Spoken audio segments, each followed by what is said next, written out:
অব্র আমাকে যাওয়ার দিন নিতে আসলো না দেখে আমাদের বাড়ির সবাই বেশ অবাক হলো, কিন্তু আমি একটুও হলাম না। তবুও কোথায় যেন একটু খারাপ লাগছিল। নিজে একা একাই ব্যাগপত্র গুছিয়ে চলে আসলাম। বাবা শুধু হতবিহুল দৃষ্টিতে তাকিয়েছিল।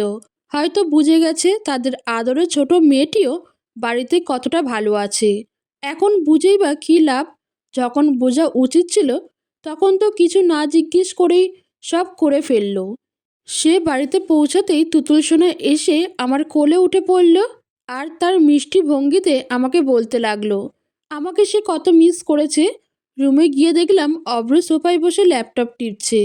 তিনি ছাড়াও আরও একটা মানুষ যে এই রুমে আছে, সেদিকে তার কোনো ভ্রুক্ষেপ নেই। রাতে আরিশা আপু আমার হাতে তার কফির মগ ধরিয়ে দিয়ে বললেন উনাকে গিয়ে দিয়ে আসতে আর তাকে আপুর কাছে পাঠাতে। আমি মগ হাতে গুটি গুটি পায়ে তার দিকে এগিয়ে যেতে লাগলাম। খুব বিব্রত বোধ করছি, উনাকে কিভাবে বলবো। তার সাথে এখনও আমি সেভাবে তেমন একটা কথা বলিনি। তিনি সোফায় বসে সামনে অফিসের কিছু কাগজপত্র মেলে বসে আছেন।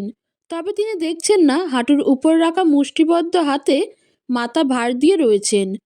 আমি তার মুখের সামনে কফির মগটা বাড়িয়ে তাকে ডেকে বললাম আপনার কফি। তিনি নিশ্চুপ হয়ে রইলেন। কফিটা নিন। অব্র মাথা না উঠেই খুব থমথমে গলায় বলল এখান থেকে যাও। তার থমথমে গলার স্বরে আমি খানিকটা ভয় পেয়ে গেলাম। ফিরেই যাচ্ছিলাম, কিন্তু আবারও আমাকে থামতে হলো, কারণ আরিশা আপু যে তাকে ডেকেছে এই কথাটা তো বলা হয়নি। আমি আবারও তাকে কাঁপা কাঁপা গলায় বললাম শুনুন। আমার কথা শেষ না হতেই তিনি খপ করে আমার হাতটা শক্ত করে ধরে দাঁড়িয়ে খুব মেজাজ সহ বললেন একটা কথা একবার বললে কানে যায় না? বলেছিলাম না আমার থেকে দূরে থাকতে? একদম আমার সামনে ভালো সাজতে আসবে না। কথাগুলো বলে তিনি আমার হাত এক ঝটকায় ছেড়ে দিলেন। তার এমন আচরণে আমি এক কদম পিছনে ছিটকে গেলাম। আর আমার হাতের কফি মগ থেকে গরম কফি খানিকটা ছিটকে আমার হাতে এসে পড়ল, আর খানিকটা টেবিলে মেলে রাখা তার কাগজে। অসহ্য যন্ত্রণায় আমার হাত পুড়ে গেল, কিন্তু সেদিকে তার চোখও পড়ল না। তিনি কাগজগুলোতে কফি পড়ায় সেগুলো নিয়ে ব্যস্ত হয়ে পড়লেন। আরও আমাকেই রুক্ষ স্বরে বললেন কি করলে এটা? জানো এগুলো কতটা ইম্পর্টেন্ট? আমার চোখে পানি ভরে গেল। আমি জানি না, সত্যি জানি না কিছু কাগজ মানুষের থেকে কি করে বেশি ইম্পর্টেন্ট হতে পারে। এভাবেই কেটে গেল 1.5 মাস। এই 1.5 মাসে উনি আমার সাথে ভালো ব্যবহার তো দূরে থাক, ভালো করে কথা পর্যন্ত বলেননি। যখনই কথা বলেন হয়তো ধমক দিয়ে, নয়তো পিঞ্চ মেরে। মুখের কথা দিয়ে অত্যাচার তিনি আমার উপর ভালোই চালিয়ে যাচ্ছেন। 1.5 মাসেও কিছুই বদলায়নি, পার্থক্যটা শুধু এতটুকু। এখন আমিও মাঝে মাঝে উত্তর দেই, তবে ভয় তাকে আমি এখনও পাই। মাঝে মাঝে খুব মায়াও হয়। বিয়ের আগে তাকে যেমন দেখেছিলাম সেই অব্র এখন আর নেই। এই অব্র অন্য অব্র। সে নিজেকে যদি একটু খেয়াল করে দেখতো তাহলে হয়তো সে নিজেই চমকে যেত। চেহারাটা শুকিয়ে গেছে, ঠিকমতো শেভ করেন না, সবসময় মুখে খোঁচা খোঁচা দাড়ি গজিয়ে থাকে। এখন তিনি আর অফিসে যান না, কাজ ঠিকমতো করেন না, বাইরে বাইরে ঘুরেই সারাদিন কাটিয়ে দেন। তবুও তার বাবা তাকে ঘিরেই কিছু কিছু কাজ দিয়ে ব্যস্ত রাখার চেষ্টা করেন। তার ইচ্ছা করলে মাঝে মাঝে করেন, না হলে না। সঠিক ভুল বোঝার বোধশক্তি সে হারিয়ে ফেলেছে। ইরা আপু তার হৃদয় এমনভাবে টুকরো টুকরো করে ভেঙেছে যে সে এখন সম্পূর্ণ হৃদয়হীন হয়ে গেছে। আর সেই হৃদয়হীন অব্র প্রতিনিয়ত আমাকে নিষ্ঠুরভাবে অদৃশ্য জখম করে পৈশাচিক আনন্দ লাভ করে। আমিও তাকে বাধা দেই না, কারণ আমার মনে হয় আমাকে জখম করার এই আনন্দই এখন তার সঞ্জীবনী শক্তি। তার মতো আরেকজনও যে কষ্টে আছে এটা ভেবে সে শান্তি পায়। এই শান্তিটা তার প্রয়োজন, কারণ এই হৃদয়হীন অব্র যে মাঝে মধ্যে মাঝরাত হলেই হৃদয়ের দগ্ধে পুড়ে নীরবে কাঁদে। নিজ থেকে আমি যা স্পষ্ট বুঝতে পাই, কিন্তু তবুও না, আমি তাকে আমার জেগে থাকার উপস্থিতি টের পেতে দেই না, আর না তাকে প্রশ্নবিদ্ধ করি। শুধু রাতের অন্ধকার মেশা তার অশ্রুর সাথে আমার একটি দীর্ঘশ্বাস জানালা দিয়ে বয়ে আসা মধ্যরাতের স্তব্ধ বাতাসকে আরেকটু ভারী করে তোলে। সকালে ঘুম থেকে আড়ামোড়া ভেঙে উঠে মেঝে থেকে বিছানাপত্র উঠিয়ে ঠিক করে রাখলাম। নিচে ঘুমাতে ঘুমাতে আমার সারা শরীর ব্যথা হয়ে গেছে, আর উনি কি সুন্দর আরাম করে একা পুরো বিছানা জুড়ে ঘুমিয়ে আছে। গোসল সেরে বাথরুম থেকে হেয়ার ড্রায়ার নিয়ে চুল শুকিয়ে তারপরে বের হতে হয়। কি জ্বালা! সকালের নাস্তা শেষে অভ্র বাইরে চলে গেল, বাবাও অফিসে, আর অভ্রর মা তার রুমে ঘুমিয়ে পড়লেন। আমি এই বিশাল বাড়িতে একা হয়ে পড়লাম, কিছুই করার নেই। ভেবে রুমে আসতেই দেখলাম অনেক কিছুই করার আছে। পুরো রুম নোংরা হয়ে আছে, ফ্লোরটাও মোছা দরকার। বাড়ির বেশিরভাগ চাকর গেছে ছুটিতে, বুয়া এসে সকালে রান্না করে দিয়েই চলে গেছে। অগত্যা আমাকেই নামতে হলো কাজে। একটা রুম পরিষ্কার করতেই আমার দফা রফা হয়ে গেল। বাবা, এটা কি রুম নাকি ফুটবল ময়দান! পুরো রুম মোছা শেষে সবাই একটা ক্লান্তিকর স্বস্তির নিঃশ্বাস ছেড়ে দাঁড়ালাম। তার মধ্যেই অভ্র জুতা পায়ে রুমে প্রবেশ করলো, আর সেই জুতা পরেই সারা রুমে হাঁটাহাঁটি করতে লাগলো। আমি শুধু হতভম্ব হয়ে দাঁড়িয়ে দেখতে লাগলাম। আমার মাত্র পরিষ্কার করা রুমটা এখন জুতার নোংরা ছোপ ছোপ দাগে ভরা। আপনি এটা কি করলেন? কি করলাম? দেখতে পাচ্ছেন না আমি মেজে মুছে পরিষ্কার করেছি, আর আপনি জুতা পায়ে এসে এগুলো কি করলেন? ওহ সরি, কম হয়ে গেছে, ওয়েট। কথাটি বলে তিনি অপরিষ্কার করায় যতটুকু অংশ বাকি ছিল সেগুলোও পূরণ করতে লাগলেন। পাউডার দানি থেকে সব পাউডার ফ্লোরে ফেলে দিলেন।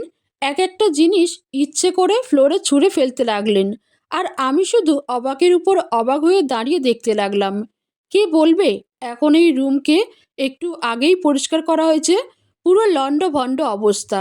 তার কাজ সম্পূর্ণ করে তিনি হাসতে হাসতে চলে গেলেন, আর আমি মুখ ফুলিয়ে পেছন থেকে চেঁচিয়ে বললাম, আপনি একটা নিষ্ঠুর!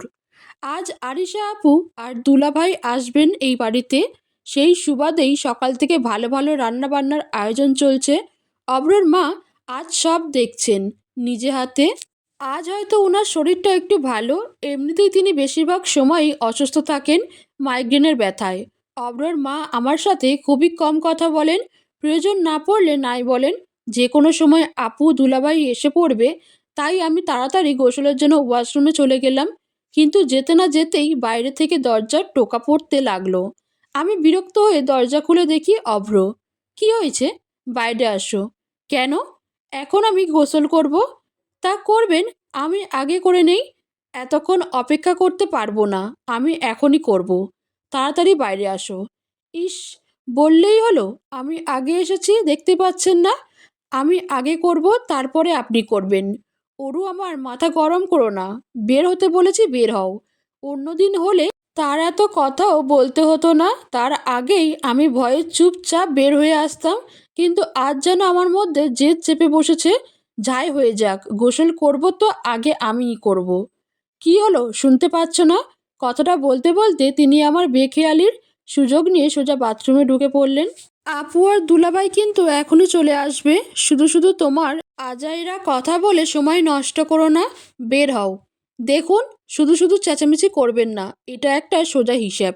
আমি আগে এসেছি তার মানে তো আমিই আগে গোসল করব, ঠিক কি না? সোজা কঠিন আমি বুঝি না, এটা আমার ওয়াশরুম, তাই আমার যখন ইচ্ছা আমি তখন গোসল করব। আচ্ছা তাহলে একটা কাজ করুন, আমার বাড়ি থেকে আমার ওয়াশরুমটা এখানে উঠিয়ে নিয়ে আসুন, তারপরে আমি না হয় আমার ওয়াশরুমে গোসল করব। যত সব! এই তুমি বের হবে? আমি বুকে হাত গুজে অন্যদিকে ঘুরে মুখ ফুলিয়ে বললাম, না, আপনি বের হন। আমি বের হব না। তাহলে আমিও বের হব না। থাক, তোমাদের দুজনের আর কারোরই বের হতে হবে না। তোমরা দুজনেই ওয়াশরুমে থাকো আর ঝগড়া করো। তুতুলের কথা শুনে আমরা দুজনেই চমকে উঠি। কিছু বলার আগেই তুতুল ওয়াশরুমের দরজাটা বাইরে থেকে লাগিয়ে দিয়ে দৌড় দিল। তুতুল সোনা, তুতুল সোনা, দরজা খোলো। তুতুল সোনা, মামু তোমাকে অনেকগুলো চকলেট দেবে, দরজা খুলে দাও বাবা। আমাদের কারো ডাকেই তুতুলের কোনো সাড়া পাওয়া গেল না। দেখেছেন, তুতুলরা এসে পড়েছে, আর আমি এখনো গোসল করতে পারলাম না। কি ভাববে তারা, এখনো তাদের সামনে যেতে পারলাম না। সব আপনার জন্য হয়েছে। আপনি এতক্ষণ এমন না করলে আমার গোসল এতক্ষণও হয়ে যেত। আমার জন্য হয়েছে? সব তোমার জন্য হয়েছে। জেদটা না করলেই হতো। তুতুল তো কখনো এমন করে না, নিশ্চয়ই তুমি শিখিয়ে দিয়েছো। আমাকে ফাঁসানোর ফন্দি?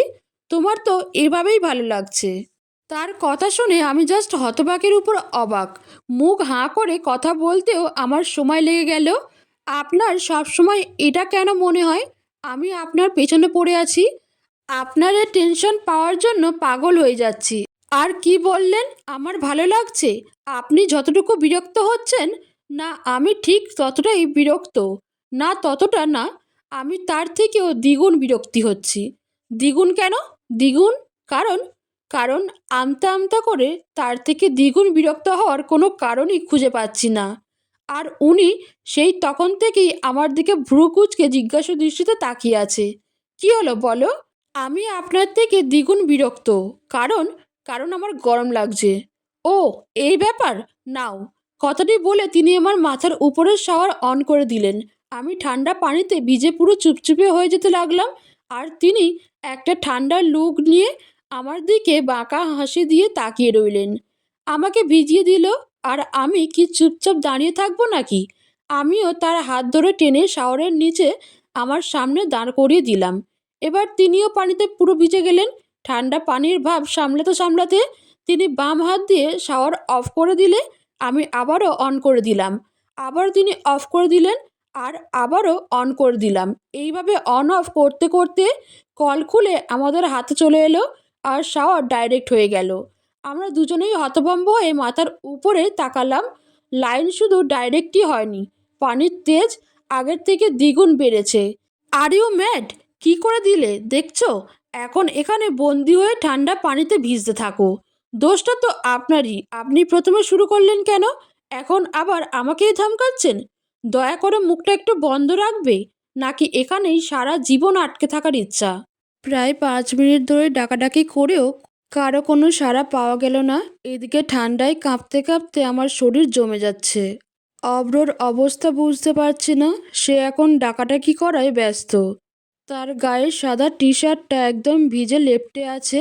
হঠাৎ সে আমার দিকে বেখেয়ালিভাবে তাকিয়ে থমকে গেল।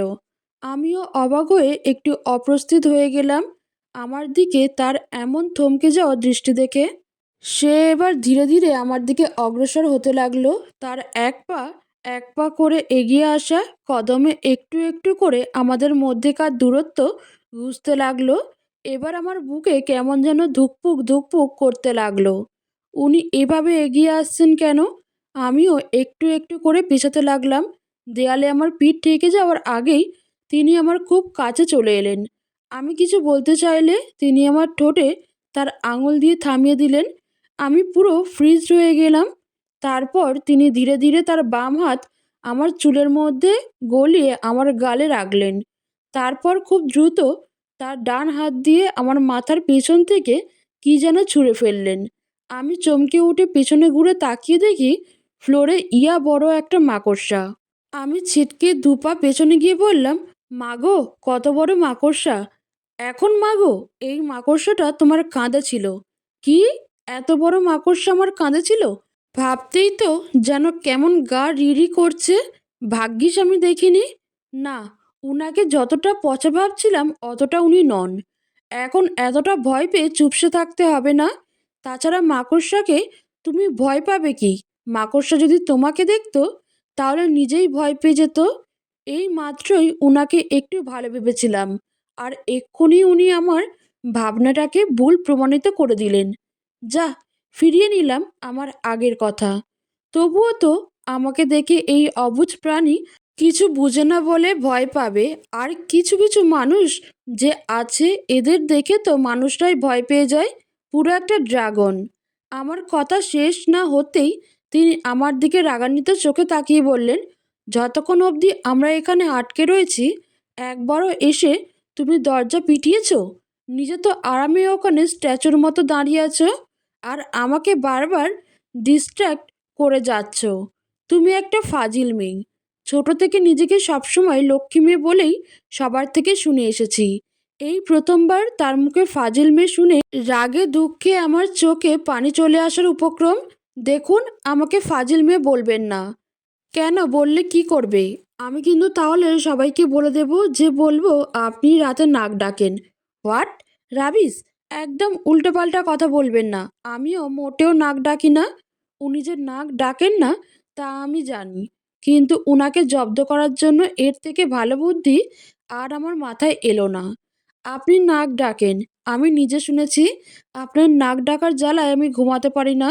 এই বয়সে যে এমন বুড়ো মানুষের মতো নাক ডাকে তা আমি এই প্রথম দেখলাম।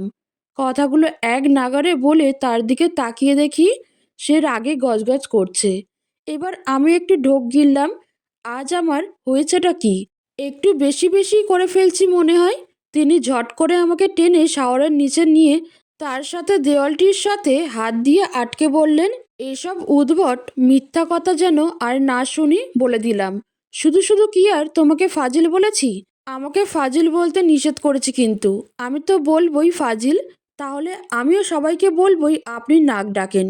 তিনি রাগ হয়ে আমার দিকে আরেকটু ঘেঁষে দাঁড়ালেন। আর ঠিক তখনই এবাড়ির কাজের মেয়ে চম্পা এসে দরজা খুলে মৃদু চিৎকার দিয়ে উঠল। আমরা দুজনেই চকিত হয়ে পাশে তাকালাম। চম্পা মুচকি মুচকি হেসে গ্রামের নতুন বউদের মতো মুখে কাপড় চাপা দিয়ে এক ছুটে দৌড়ে গেল। অব্র চটজলদি আমাকে ছেড়ে দূরে সরে দাঁড়ালো। এখন সরে কি হবে? চম্পার যা দেখার তো তা দেখেই ফেলেছে। না জানি কি ভাবছে। ও যেমনটা ভাবছে তেমন তো কিছু না। এখন কি হবে? ঝটপট করে তৈরি হয়ে নিচে গেলাম আপু দুলাভাইয়ের সাথে দেখা করতে। চম্পা সেই রান্নাঘর থেকে আমার দিকে তাকিয়ে মুচকি মুচকি হাসছে। এই চম্পার এখন কি করা যায়? আমার আসার একটু পরই অব্র চলে আসলো। আমরা দুজনেই চম্পার মুখ লুকানো হাসিতে ভীষণ অপ্রস্তুত। সেই অপ্রস্তুতের মাঝেই দুজনে একসাথে দুলাভাইকে প্রশ্ন করে ফেললাম, দুলাভাই কেমন আছেন? আমি তার দিকে আর সে আমার দিকে তাকালো। আবারও প্রশ্ন করতে গেলাম, আবার সেই একই প্রশ্ন একসাথে হয়ে গেল। রাস্তায় কোনো অসুবিধা হয়নি তো? এবার শুধু আমরা দুজন দুজনকে নয়, দুলাভাইও একবার আমার দিকে একবার তার দিকে তাকিয়ে অট্ট হাসিতে ফেটে পড়ল। আমার কথা বাদ দাও, তোমরা নিউ ম্যারিড কাপল, বলো তোমরা কেমন আছো? দুলাভাই উত্তর দেওয়ার আগে এবার আমাদের দুজনের একসাথে হাঁচি পেয়ে গেল। হাঁচি থামিয়ে আবারও উত্তর দেব, কিন্তু তার আগেই আবারও হাঁচি শুরু হয়ে গেল। এবার আর থামছেই না।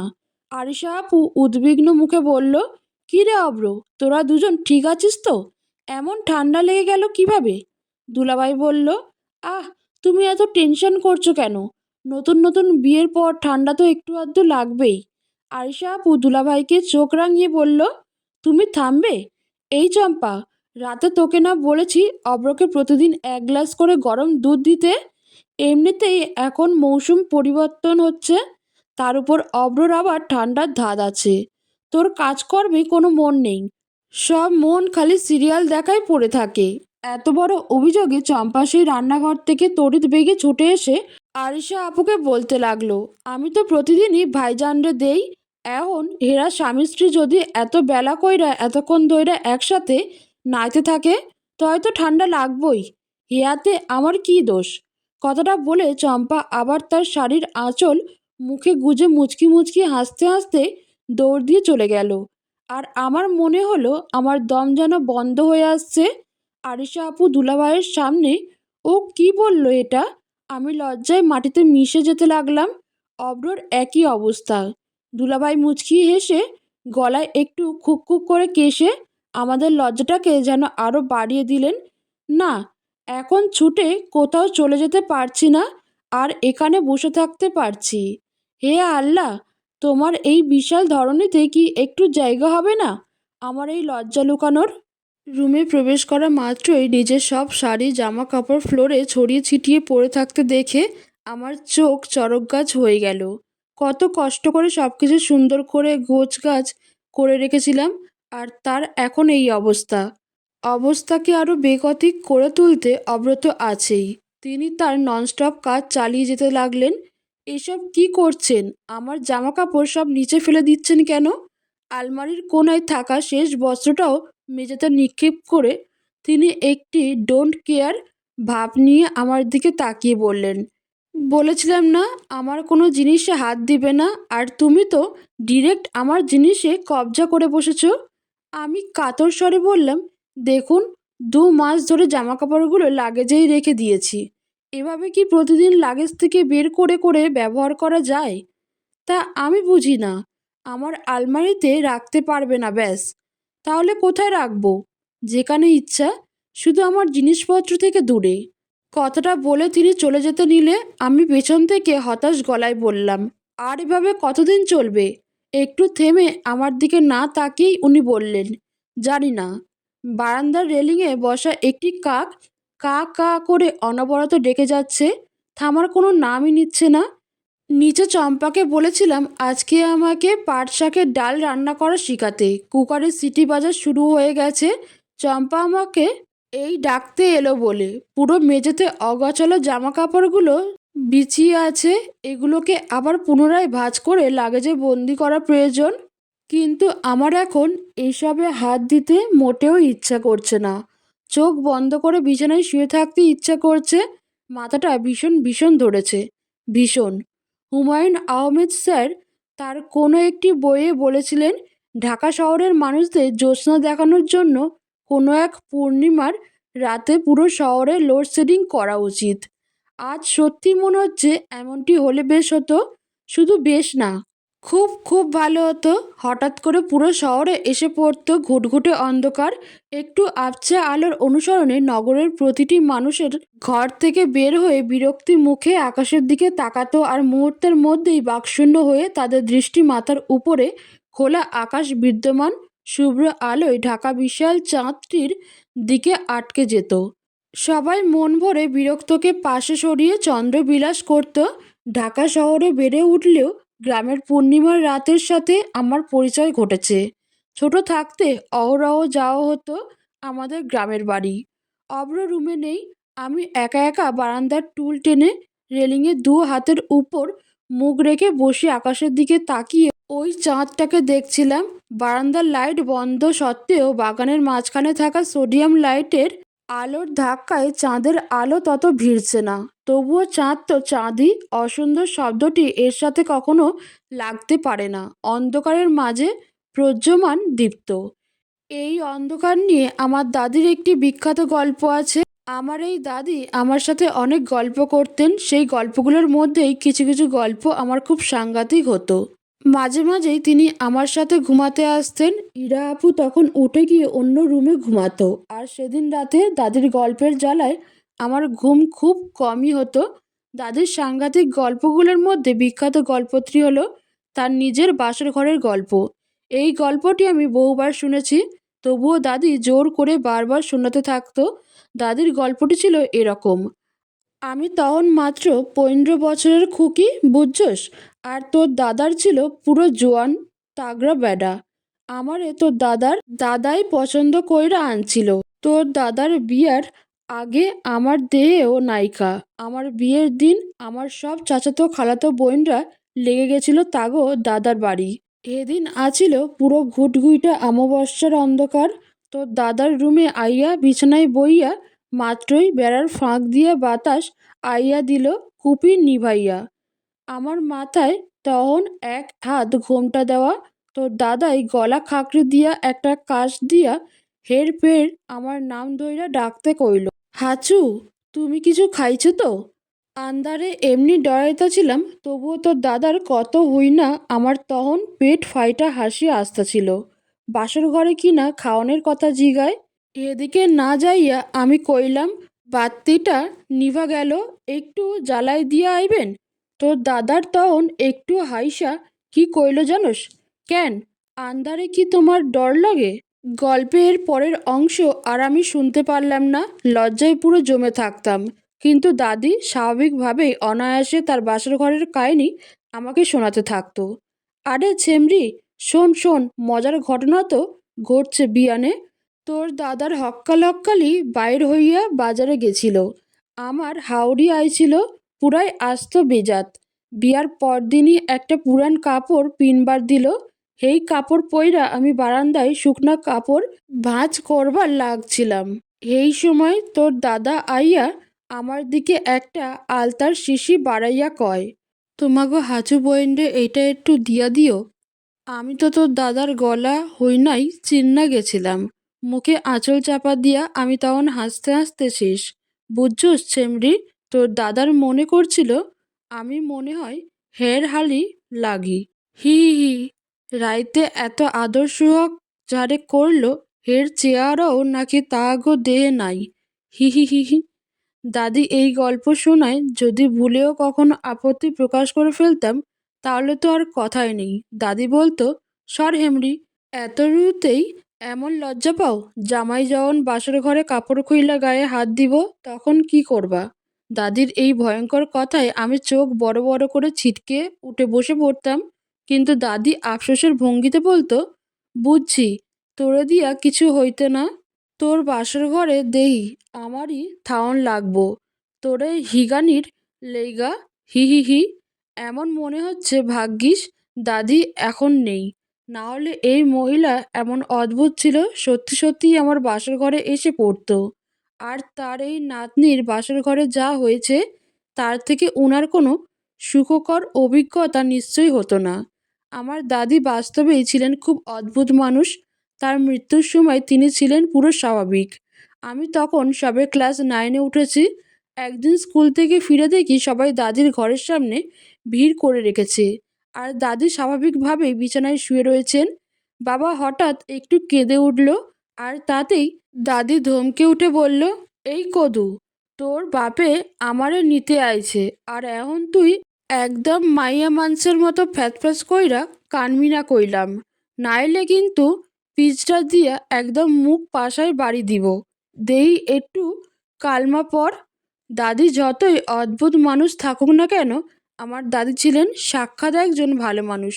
আমি আমার জীবনে যতগুলো ভালো মানুষ দেখেছি, দাদি হলেন তাদের মধ্যে একজন। ক্লাস 7-এ পড়াকালীন একবার স্কুল থেকে ফিরে এসে আমি ব্যালকনিতে মন খারাপ করে বসেছিলাম। দাদি হঠাৎ পেছন থেকে এসে আমার মাথায় বেনি ধরে টান দিয়ে বলল, ওই হেমরি, এমন মুখ ভার কইরা বইয়া আছোস কেন? জামাই ঘর তোন বাইর কইরা দিছে? কথাটা বলে দাদি হাসতে লাগলো। আমি বললাম, জানো দাদি, আমাদের ক্লাসের একটি মেয়ে আছে, নাম স্নিগ্ধা। ওর বাবা কাল অ্যাক্সিডেন্ট করেছে। ডাক্তার বলেছে অনেক টাকা লাগবে, না হলে নাকি বাঁচানো যাবে না। ওরা অনেক গরিব জানো। এখন ওর বাবা যদি কিছু হয়ে যায়, তাহলে ও বাবা বলে কাকে ডাকবে? তয় স্কুল তন সবার থিকা টাকা উডাই তারে না? উঠিয়েছে তো, কিন্তু সবাই দেয় 2 টাকা 5 টাকা। এটুকুতে কিছু হয় বলো? আমার খুব মন খারাপ লাগছে জানো। আমার কথার দাদি কোনো জবাব না দিয়ে হঠাৎ উঠে গিয়ে আলমারি খুলে তার একটা সোনার আংটি নিয়ে এসে আমার হাতে তুলে দিল। বলল, ওই ছেমরি, কইস এইটা তার মার তন দিতে, হেই আগেকার কালের সোনা, কোনো খাদ নেই কর, ভালো টাকা পাইবো। আমার চোখে পানি এসে পড়ল দাদির এই কাণ্ডে।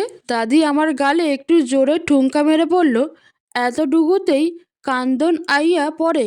মাইয়া, তুই বিয়ার দিন কি করবি? হঠাৎ করেই আমার মনে হলো আমার পেছনে কিছু একটা আছে।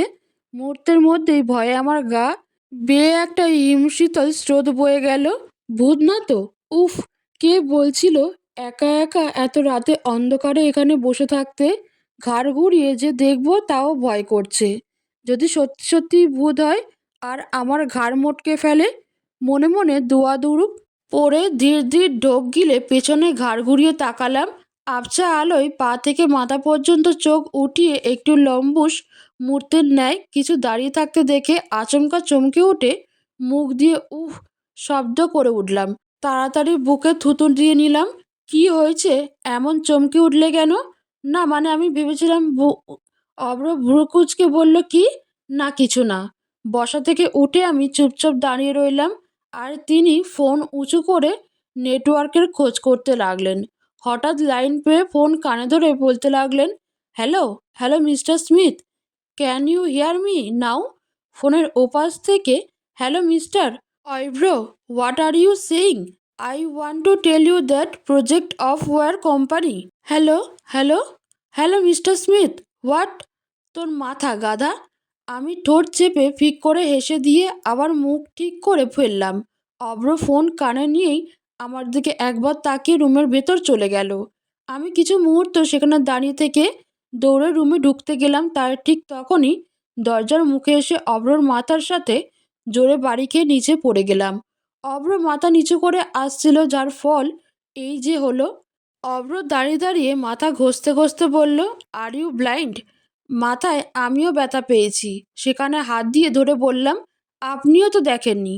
বলেছিলাম না বারান্দার বাতিটা জ্বালিয়ে দিতে? তা না, অন্ধকার বানিয়ে রেখেছ।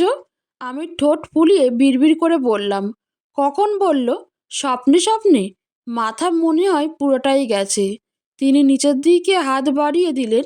আমিও ওঠার জন্য ডান হাত বাড়িয়ে ধরতে গেলাম, কিন্তু আমার ভাবনাকে ভুল প্রমাণিত করে সেই হাত আমার দিকে না এসে পাশে পড়ে যাওয়া তার ফোন উঠিয়ে চলে যেতে লাগলো।